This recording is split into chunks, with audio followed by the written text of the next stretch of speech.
So we're here to talk about your sonic cinema project, Suspiria. Indeed, very excited about that. Absolutely. So can you tell us a bit about how that project came into being?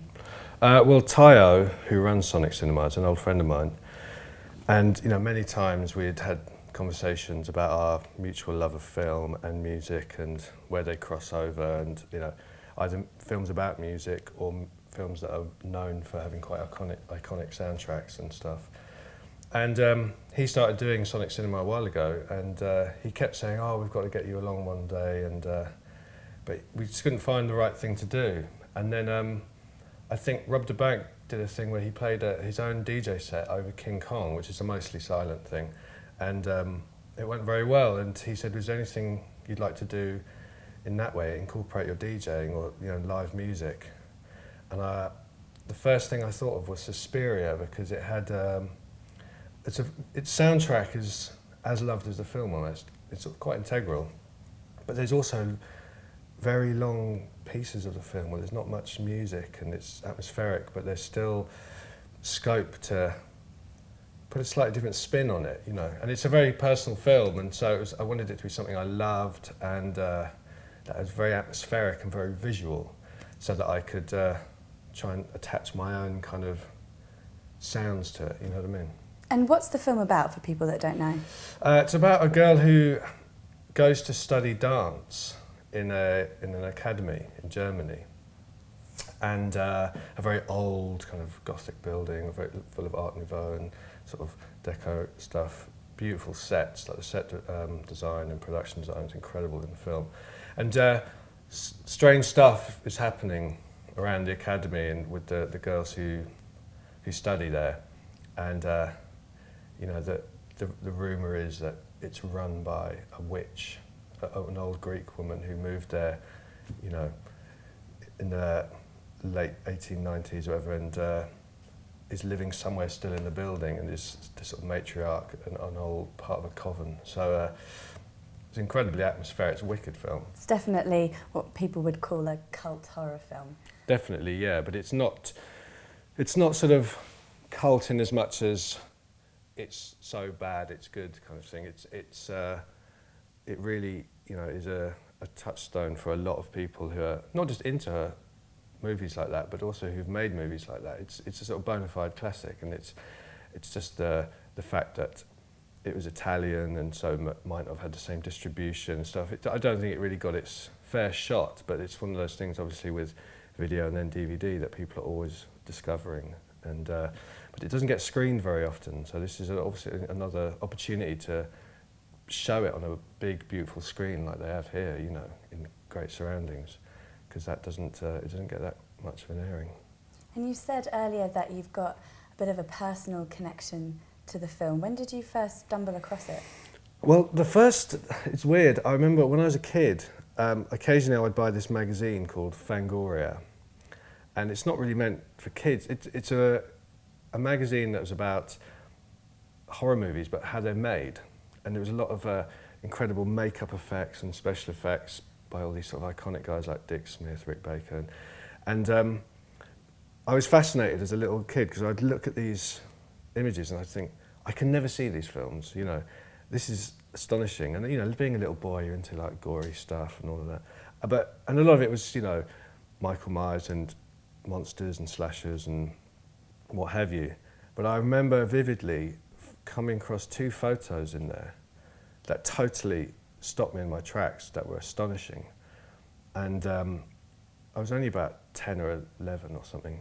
And one was from Dario Argento's Inferno, which is actually a kind of semi-sequel to Suspiria, of a girl swimming in a fully furnished room that's completely filled with water. Really surreal, bizarre image. And especially in a magazine like that. And then another was of Suspiria, of this scene that happens about 10 minutes in.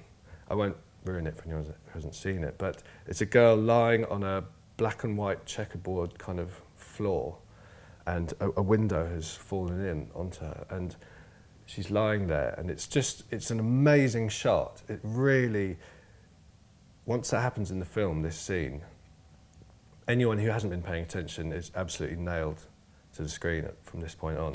And I remember seeing this one photograph and thinking, what is this? This isn't like the other horror movies you see on TV, or this is some other exotic strand. And obviously it wasn't till years later when I was able to actually see the film, and it lived up to their expectations. And obviously the soundtrack is really integral to creating that tension and providing those scariest moments in horror films. So how are you approaching doing the soundtrack for Suspiria's Sonic Cinema? Well, the soundtrack, originally by Goblin, who are an Italian band, is very well known and loved in its own right. So some people were a little bit kind of unsure about, removing that. But so I wanted to do something that really does justice to the film, or at least as far as I can do it. And I've done it in a way that you can still watch the film. I've left in the dialogue and stuff like that, so for anyone who hasn't seen it, you can still watch it. But I looked at the film as a whole and the different musical cues, and there's really only kind of 4 pieces of music that it goes back and forth between, and each one is an elevation higher in danger or suspense. And it's quite clever the way they've done it, the way it sort of steps up between these sort of 4 grades. And so I thought, that's something I can put in my own music into those scenes, but then there's also some scenes which are totally music free, but there's a space there for some music to be there, because it can alter the scene.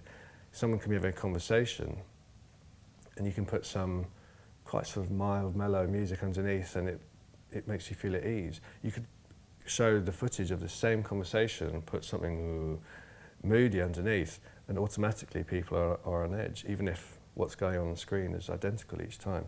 So there's a lot of, I thought there was quite an interesting scope there to insert kind of atmosphere into scenes which at the moment were left bare, you know what I mean? And try and have more pieces of music, and I don't know, I just thought it'd be an interesting experiment, really. And you're creating most of the music for this soundtrack from scratch, is that right? Yeah, I mean, I've been writing my own Fake Blood album for the past while. It's just finished now. But in tandem to that, I was doing this other music.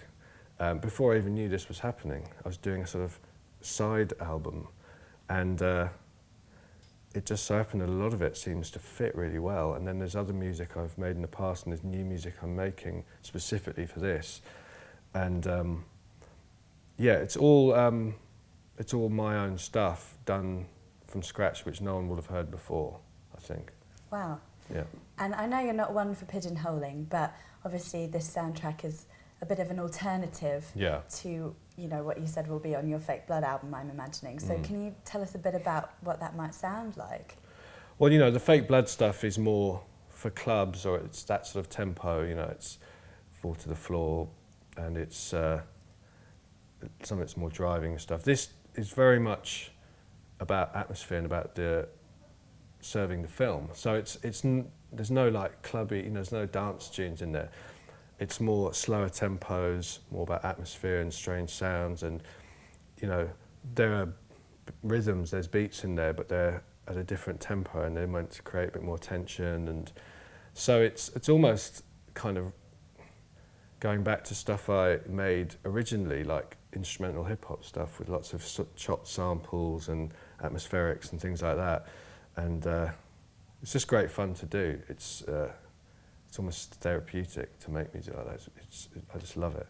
And to have an outlet like this, to marry something which I love doing but has been on the back burner for a bit, and a film that I love, and to be able to sort of combine the two, and more than 3 people to hear it or see it, touch wood, is an amazing project for me. I'm really excited about it.